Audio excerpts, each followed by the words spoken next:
राम रामेति रामेति रमे रामे मनोरमे सहस्त्र नाम तुल्यम राम नाम वरानने।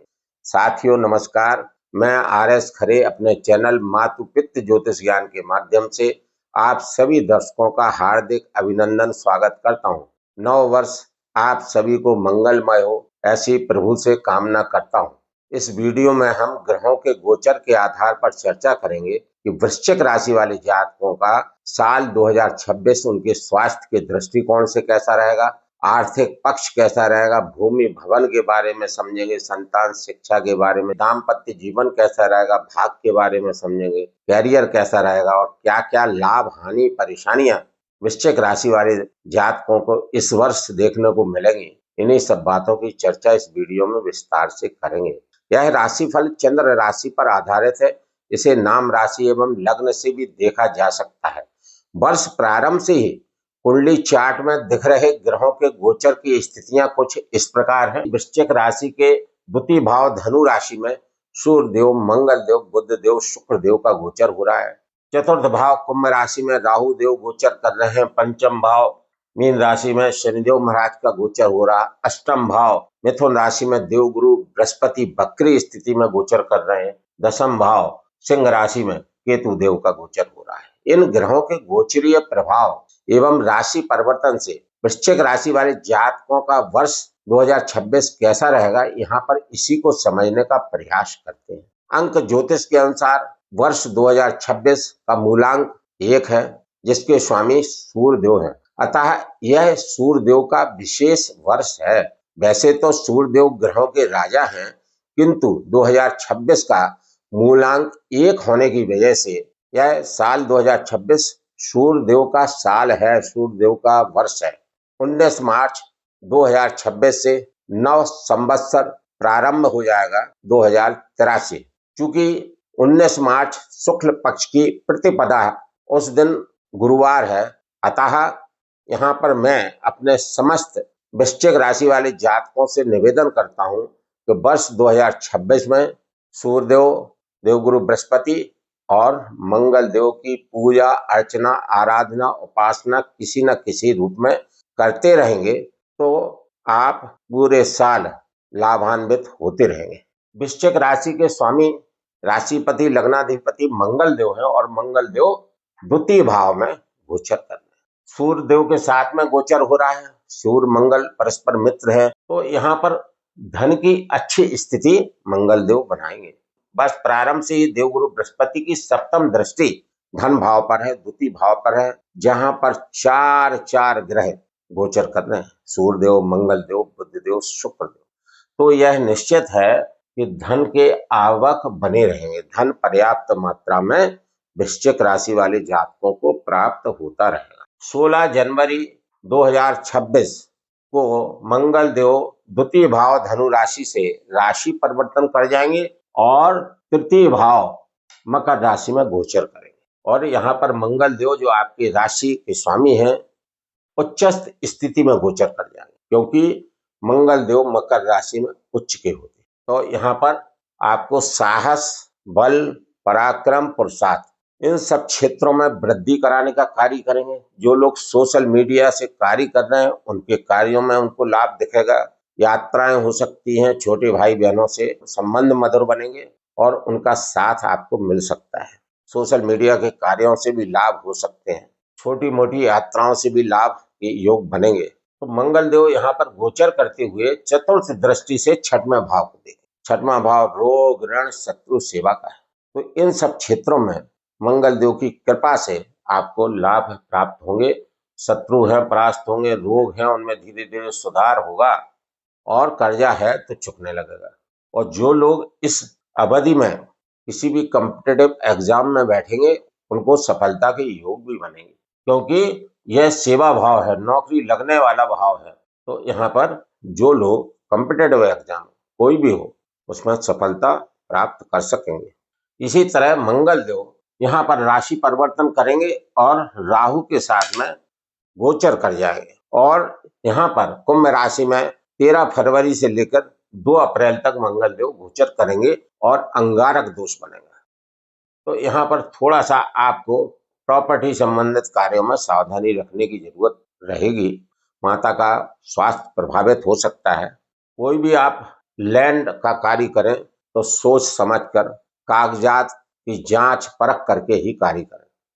कैरियर में मंगल देव आपको उन्नति दिलाने का कार्य करेंगे, क्योंकि इनकी सप्तम दृष्टि कैरियर भाव पर रहेगी और कैरियर भाव के स्वामी इनके परम मित्र सूर्य देव।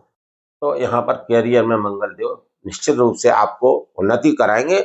और केतु देव यहाँ पर गोचर कर रहे हैं। शनिवत राहु रहते हैं और मंगल कयावत, राहु शनावत। तो मंगल के मित्र केतु हैं। तो जब यहाँ पर सप्तम दृष्टि रहेगी मंगल की, तो केतु देव भी सहयोग करते हुए दिखेंगे। इस अवधि में काफी अच्छा योग बनेगा कैरियर में। कैरियर से आपको काफी लाभ प्राप्त होंगे। उसके बाद में मंगल देव 3 अप्रैल से राशि परिवर्तन करेंगे और मीन राशि में गोचर कर जाएंगे। 10 मई तक मंगल देव का गोचर मीन राशि में रहेगा। मंगल शनि की युति होगी। मंगल और शनि परस्पर शत्रु ग्रह, तो यहाँ पर आपके शिक्षा के क्षेत्र में सावधानी रखना पड़ेगी। संतान की पढ़ाई के बारे में आपको ध्यान रखना पड़ेगा। बाकी जो है एग्रेशन से बचना पड़ेगा, क्योंकि मंगल अग्नि तत्व के ग्रह हैं और शनि देव के साथ में युति बनाकर एग्रेसिव हो सकते हैं कई बार बीच में। तो आपको इस चीज का ध्यान रखना पड़ेगा। यह स्थिति 10 मई तक रहेगी। 10 मई तक मंगल देव यहाँ पर गोचर करेंगे। 10 मई के बाद में मंगल देव 6वें भाव में खुद की राशि में गोचर कर जाएंगे। मेष राशि में मंगल देव का गोचर हो जाएगा। बेहद शानदार गोचर है मंगल देव का। यहाँ पर तीसरे, 6वें, 11वें भाव में मंगल देव अच्छे फल देते हैं। तो यहाँ रोग ऋण शत्रुओं को आपसे दूर करने का कार्य मंगल देव करेंगे। रोग होंगे धीरे धीरे समाप्त होंगे, शत्रु परास्त होंगे और कर्जा लिया हुआ तो वो चुकने लगेगा। और जो लोग किसी भी प्रतियोगी परीक्षा में शामिल होंगे उनकी सफलता के योग भी बनेंगे। मंगल देव यहाँ पर 20 जून तक गोचर करेंगे। उसके बाद मंगल देव राशि परिवर्तन करके वृषभ राशि में आएंगे, फिर मिथुन में आएंगे और फिर कर्क राशि में आएंगे। और कर्क राशि में आके मंगल देव नीचस्थ हो जाएंगे। नीचस्थ स्थिति में गोचर करेंगे यहाँ पर। लेकिन जब मंगल देव कर्क राशि में गोचर करेंगे तो 8 सितंबर से गोचर होगा मंगल देव का कर्क राशि में और 12 नवंबर तक होगा। और देवगुरु बृहस्पति भी उस समय मंगल देव के साथ गोचर करते हुए मंगल का नीच भंग होगा। उच्च के गुरु नीच के मंगल का नीच भंग करेंगे और मंगल का नीच भंग राजयोग बनेगा, जिससे मंगल देव के शुभ फल प्राप्त होंगे। यानी आपका मान बढ़ेगा, सम्मान बढ़ेगा, धन आर्थिक पक्ष मजबूत रहेगा, समाज में आपकी प्रशंसा होगी, स्वास्थ्य आपका अच्छा रहेगा। उसके बाद में मंगल देव सिंह राशि में गोचर करेंगे। तो मंगल देव 10वें भाव में अच्छी स्थिति में रहते हैं और केतु के साथ में यहाँ पर मंगल देव गोचर करेंगे। तो केतु मंगल देव के मित्र हैं, तो आपका कार्य क्षेत्र अच्छा चलेगा। कैरियर में उन्नति होगी, कार्य क्षेत्र का विस्तार होगा, कैरियर चमकेगा। कुल मिलाकर यहाँ पर मंगल देव का गोचर शानदार रहेगा। अपने मित्र सूर्य के घर में रहेगा, अपने मित्र केतु के साथ में रहेगा। केतु और मंगल एक से ही फल देते हैं। उसके बाद में मंगल देव राशि परिवर्तन करेंगे, एकादश भाव में अच्छे फल देंगे, फिर द्वादश भाव में आएंगे और फिर आपकी खुद की राशि में आएंगे। खुद की राशि में आके मंगल देव रोचक नामक राजयोग बनाएंगे, पंच महापुरुष नामक राजयोग, जिससे आपकी तरक्की होगी, आपका मान सम्मान बढ़ेगा, धन प्राप्ति के योग बनेंगे। कुल मिलाकर आपके राशिपति लग्नाधिपति मंगल देव का गोचर पूरे साल लगभग अच्छा बना हुआ है। बाकी सूर्य देव, बुध देव, शुक्र देव यह एक एक राशि में कम समय के लिए गोचर करेंगे और इनका राशि फल का विश्लेषण यदि साल के वीडियो में करेंगे तो वीडियो बहुत ही लंबा हो जाएगा। अतः छोटी छोटी गोचर अवधि के ग्रहों का राशिफल आप मेरे माहवार वीडियो में प्राप्त कर सकेंगे। यहाँ पर 4 प्रमुख ग्रहों का विश्लेषण करेंगे, जिसमें देवगुरु बृहस्पति, शनिदेव, राहुदेव, केतुदेव। देवगुरु बृहस्पति 8वें भाव में गोचर कर रहे हैं, वक्री स्थिति में है। जब भी कोई ग्रह वक्री होता है तो वह एक घर पहले का फल देता है और उसकी चेष्टा बढ़ जाती, यानी फल देने की क्षमता में कई गुना वृद्धि का होना। तो देवगुरु बृहस्पति वक्री अवस्था में 2 जून 2026 तक मिथुन राशि 8वें भाव में गोचर करते रहेंगे और पुराने कार्यों को जो अधूरे कार्य सप्तम भाव के रह गए थे, अष्टम भाव के रह गए थे, उन भाव के कारकों से आपको फल दिलाते रहेंगे। क्योंकि बकरी हैं तो यहाँ पर उनका ध्यान ज्यादा रहेगा। लेकिन 11 मार्च 2026 से देवगुरु बृहस्पति मार्गी हो जाएंगे, डायरेक्ट हो जाएंगे यूं, तो आपको अष्टम भाव में देवगुरु बृहस्पति की बेहद शुभ फल प्राप्त होंगे।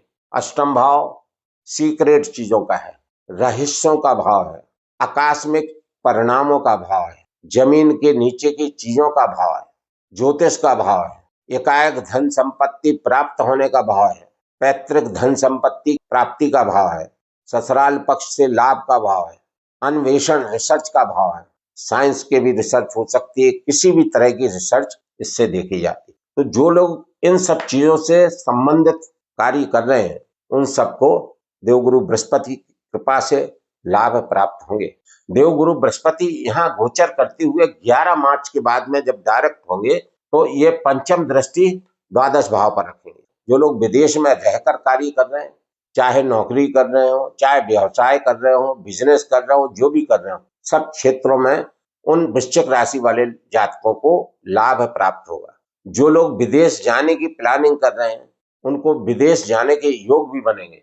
जो लोग पढ़ाई के लिए, उच्च शिक्षा के लिए विदेश जाना चाहते हैं उनके योग भी देवगुरु बृहस्पति यहाँ गोचर करते हुए बनाएंगे। देवगुरु बृहस्पति की सप्तम दृष्टि धन भाव पर और साल प्रारंभ में 4 ग्रहों की चतुर्ग्रही युति विशेष लाभदायक है। धन पर्याप्त मात्रा में प्राप्त होता रहेगा, धन के साधन बनते रहेंगे, धन का संचय होता रहेगा, यह निश्चित है। देवगुरु बृहस्पति की नवम दृष्टि चतुर्थ भाव पर, यह भूमि भवन का भाव है। 2 जून 2026 तक देवगुरु बृहस्पति अपनी नवम दृष्टि चतुर्थ भाव पर रखेंगे। तो यहाँ पर देवगुरु बृहस्पति राहु के दुष्प्रभावों से आपको बचाने का कार्य करेंगे। तो जब तक देवगुरु बृहस्पति की दृष्टि यहाँ पर रहेगी तब तक राहु के अशुभ प्रभावों से आप बचे रहेंगे। कुल मिलाकर देवगुरु बृहस्पति का 11 मार्च स्पेशली 11 मार्च 2026 से जैसे ही मार्गी होंगे और 2 जून 2026 तक अष्टम भाव में भी गोचर बेहद शानदार बना हुआ है। 2 जून 2026 को देवगुरु बृहस्पति अष्टम भाव मिथुन राशि से राशि परिवर्तन करके भाग्य भाव नवम भाव कर्क राशि में गोचर कर जाएंगे और यहाँ पर उच्च की स्थिति में हो जाएंगे। क्योंकि देवगुरु बृहस्पति कर्क राशि में उच्चस्थ होते हैं, यह इनकी उच्च की राशि है। तो 2 जून 2026 माने साल के मध्य भाग से वृश्चिक राशि वाले जातकों का भाग्य बदल जाएगा, भाग्य में बड़ा बदलाव होगा, जीवन में बड़ा बदलाव इनको देखने को मिलेगा, यह निश्चित है। सारी विपरीत परिस्थितियां जो शनि द्वारा मिल रही हैं, जो राहु द्वारा मिल रही हैं, वह सब समाप्त हो जाएंगी। गुरु केवल इतने शुभ नैसर्गिक ग्रह हैं कि जब वह किसी भी जातक की जन्म कुंडली में, लग्न कुंडली में या गोचर कुंडली में शुभ स्थिति में गोचर करते हैं, स्थित रहते हैं, तो बेहद शुभ फलों की प्राप्ति जातक को कराते हैं और अन्य अशुभ ग्रहों का विपरीत प्रभाव नहीं पड़ने देते। तो यहाँ पर देवगुरु बृहस्पति की कर्क राशि में उच्चस्थ स्थिति, वह भी नवम भाव त्रिकोण भाव में, बेहद शानदार। यहाँ देवगुरु बृहस्पति गोचर करते हुए आपके अनेक कार्य भाग्य से बनाएंगे, भाग्य का साथ आपको मिलेगा, भाग्य चमकेगा, धर्म पुण्य के कार्य होंगे, धार्मिक यात्राएं हो सकती है, बहुत सारी चीजें शुभ होंगी, घर में मांगलिक कार्य हो सकते हैं। देवगुरु बृहस्पति भाग्य भाव में गोचर करते हुए पंचम दृष्टि आप पर रखेंगे, आपकी राशि पर, और आपके राशि के स्वामी मंगल देव हैं जो देवगुरु बृहस्पति के मित्र हैं। और देवगुरु बृहस्पति आपकी राशिपति लग्नाधिपति के लिए पंचमेश होकर योग कारक है, बेहद शानदार स्थिति बनी हुई। तो आपका मान सम्मान बढ़ेगा, रुके हुए कार्य बनेंगे, लटके हुए कार्य सफल होंगे, पुरानी परेशानियों से मुक्ति मिलेगी, पुरानी जो भी परेशानी है आपकी रही है वह धीरे धीरे समाप्त हो जाएंगे और नए नए कार्य के अवसर मिलेंगे, शुभ कार्य होंगे, शुभ माहौल बनेगा, घर में मांगलिक कार्य होंगे, आपकी उन्नति होगी, समाज में वर्चस्व बढ़ेगा, सामाजिक दायरा आपका बढ़ेगा। देवगुरु बृहस्पति पूर्ण उत्थान के कारक है। हर तरह से आपका उत्थान करने का कार्य देवगुरु बृहस्पति करेंगे। देवगुरु बृहस्पति की सप्तम दृष्टि तृतीय भाव पर, पराक्रम भाव पर। अपने ज्ञान के द्वारा आपको ऐसा ऐसा ज्ञान देवगुरु बृहस्पति देंगे, क्योंकि ज्ञान के कारक हैं, कि आप ऐसा ऐसा कार्य करेंगे जिससे आपके करियर में आपको उन्नति प्राप्त होगी। स्मार्ट वर्क आप करेंगे, कम परिश्रम में अच्छा कार्य करके आप दिखाएंगे, जिससे आपका करियर चमकेगा और करियर से आपको लाभ प्राप्त होंगे, क्योंकि द्वितीय भाव धन भाव के स्वामी देवगुरु बृहस्पति हैं। पंचम भाव के स्वामी देवगुरु बृहस्पति हैं, तो द्वितीय भाव धन भाव वाणी अच्छी रहेगी, कुटुंब से संबंध मधुर रहेंगे। पंचम भाव के कारकों से आपको लाभ प्राप्त होगा। बच्चों की पढ़ाई अच्छी रहेगी, संतान की शिक्षा अच्छी रहेगी, सारी चीजें यहाँ पर अच्छी रहेंगी। और देवगुरु बृहस्पति की नवम दृष्टि पंचम भाव पर, संतान की पढ़ाई अच्छी, खुद की पढ़ाई अच्छी। जो लोग इस अवधि में, जो लोग संतान प्राप्ति के इच्छुक हैं, संतान प्राप्ति के योग बनेंगे, संतान कंसीव हो सकती है। यदि देवगुरु बृहस्पति की स्थिति कुंडली में कमजोर है, अशुभ है, देवगुरु बृहस्पति नीचस्थ हैं, अस्त हैं, अशुभ ग्रहों में स्थित हैं, अशुभ ग्रहों की दृष्टि है, तो आप देवगुरु बृहस्पति के उपाय कर सकते हैं, जो कि मैंने वीडियो में आपको बताए, वीडियो प्रारंभ में बताए। राम नाम का जाप करिए, श्री विष्णु सहस्त्र नाम का पाठ करिए, सूर्योदय के बाद सूर्यदेव को जल अर्घ्य दीजिए और सूर्यदेव का बीज मंत्र ओम घृणी सूर्याय नमः का जाप 108 बार प्रतिदिन करिए, तो आपका वर्ष विशेष शुभ एवं मंगलमय व्यतीत होगा। यहाँ पर मैं अपने प्रिय दर्शकों से विनम्र अनुरोध करता हूँ कि इस वीडियो में मेरे द्वारा अब तक दी गई जानकारी यदि आप लोगों को अच्छी लगी हो तो चैनल को लाइक, सब्सक्राइब एवं शेयर करना ना भूलें। साथ ही कमेंट्स में जय श्री राम, जय श्री हनुमान लिखना ना भूलें। देवगुरु बृहस्पति नवम दृष्टि संतान भाव पर रखेंगे तो संतान की पढ़ाई अच्छी चलेगी।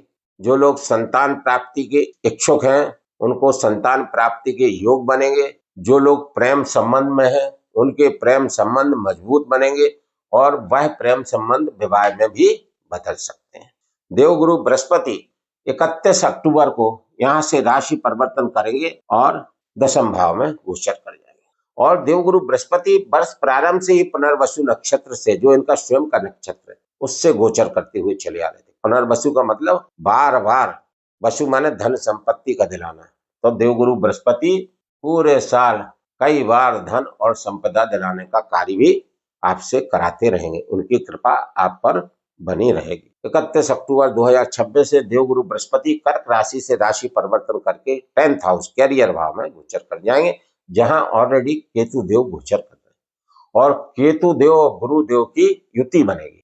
केतु देव ऊंचाई के कारक हैं, ध्वजा के कारक हैं, और देवगुरु बृहस्पति धर्म के कारक हैं, तो धर्म ध्वजा योग बनेगा। इस योग के बनने से कैरियर में बेतहाशा उन्नति आपको देखने को मिलेगी। पद प्रमोशन के लाभ मिलेंगे। इच्छित जगह स्थानांतरण के योग बने हैं और कैरियर से अनेक तरह के लाभ आपको प्राप्त होंगे। आपका वर्चस्व बढ़ेगा। जो लोग व्यवसाय से संबंधित कार्य कर रहे हैं, जो लोग व्यापार कर रहे हैं, बिजनेस कर रहे हैं, उनको भी अच्छे लाभ यहाँ पर प्राप्त होंगे। तो कुल मिलाकर देवगुरु बृहस्पति का पूरे साल 2026 में अष्टम भाव, नवम भाव, दशम भाव में गोचर बेहद शानदार है। 11 मार्च 2026 से जैसे ही देवगुरु बृहस्पति डायरेक्ट होंगे, मार्गी होंगे, उसी समय से गुरु के विशेष फल आप लोगों को प्राप्त होते रहेंगे। शनिदेव महाराज पंचम भाव में गोचर कर रहे हैं। देवगुरु बृहस्पति के घर में गोचर कर रहे हैं। वर्ष प्रारंभ में देवगुरु बृहस्पति के पूर्वा भाद्रपद नक्षत्र से गोचर कर रहे हैं और यहाँ पर देवगुरु बृहस्पति की गोचर स्थिति 2 जून से 31 अक्टूबर तक रहेगी, लगभग 5 माह। तो देवगुरु बृहस्पति अपनी नवम दृष्टि से शनि देव के अशुभ प्रभावों से आपको बचाने का कार्य करेंगे। शनि देव की पनौती यहाँ पर आपको लगी हुई है, तो बीच बीच में शनि देव आपको अशुभ फल ना दें, इसके लिए गुरुदेव की नवम दृष्टि सहायक रहेगी। गुरुदेव की कृपा आप पर बनी रहेगी और शनिदेव के बताए नियमानुसार आप चलेंगे, शनिदेव के उपाय करेंगे, शनिदेव महाराज की कृपा पात्र भी बने रहेंगे, क्योंकि शनिदेव कर्म, न्याय और अनुशासन के कारक ग्रह हैं। और वृश्चिक राशि वाले जातकों के लिए तृतीय और चतुर्थ भाव के स्वामी होकर पंचम भाव में गोचर कर रहे हैं, क्योंकि राहु शनि मत व्यवहार करते हैं, शनिदेव के घर में बैठे हैं और शनि की पनौती है। तो यहाँ पर शनि देव और राहु देव कमजोर हैं, तो आपको शनि और राहु के उपाय भी करना पड़ेंगे। शनि देव के उपाय के लिए आप प्रत्येक शनिवार को सरसों के तेल का दीपक पीपल के वृक्ष के समीप जलाएं और वहां बैठकर शनि चालीसा का पाठ कर सकते हैं। शनिदेव का बीज मंत्र ओम प्राम प्रीम प्रोम सा शनि नमः का जाप 108 बार नित्य कर सकते हैं और 7 मुखी रुद्राक्ष को आप धारण कर सकते हैं किसी भी शुक्ल पक्ष के सोमवार को या शनिवार को। राहु देव के लिए ओम नमः शिवाय मंत्र का जाप यदि आप प्रदोष काल में 1 माला कम से कम या 3 माला करते हैं तो राहु देव की शुभता आपको प्राप्त होती रहेगी। राहु के अशुभ प्रभाव से काफी हद तक आप बचे रहेंगे। 31 अक्टूबर से देवगुरु बृहस्पति जब यहाँ गोचर करेंगे तो सप्तम दृष्टि देवगुरु बृहस्पति की चतुर्थ भाव पर पड़ेगी, तो चतुर्थ भाव के कारकों से आपको लाभ प्राप्त होगा। अपने ज्ञान के बल पर गुरुदेव यहाँ पर आपको विशेष शुभ फल देते रहेंगे। तो यहाँ पर राहु के अशुभ प्रभाव कम मिलेंगे 31 अक्टूबर 2026 से वर्ष पर्यंत तक। तो इस तरीके से देवगुरु बृहस्पति का अष्टम भाव, नवम और दशम भाव में गोचर अच्छा है। शनिदेव कमजोर रहेंगे, राहु देव भी कमजोर रहेंगे, तो आपको शनिदेव राहु देव के उपाय मैंने बता दिए हैं। और केतु देव चूंकि ऊंचाई के कारक हैं और बीच बीच में कैरियर में बैठे हैं, तो कैरियर में बीच बीच में परेशानी उलझन दे सकते हैं, तो आपको इन सब चीजों का ध्यान रखना है। और वर्ष में एक बार किसी भी शिवालय पर आप यदि झंडा चढ़वाते हैं, केतु देव से भी शुभता प्राप्त कर सकते हैं, केतु देव आपके लिए अनुकूल हो सकते हैं। यहाँ पर मैं अपने प्रिय सभी वृश्चिक राशि वाले जातकों से निवेदन करता हूँ कि मेरे द्वारा वृश्चिक राशि फल 2026 यदि आप लोगों को अच्छा लगा हो, मेरा बोलना, आपका सुनना, ये सब आपको अच्छा समझ में आया हो, तो कृपया चैनल को लाइक, सब्सक्राइब एवं शेयर करना ना भूलें। धन्यवाद।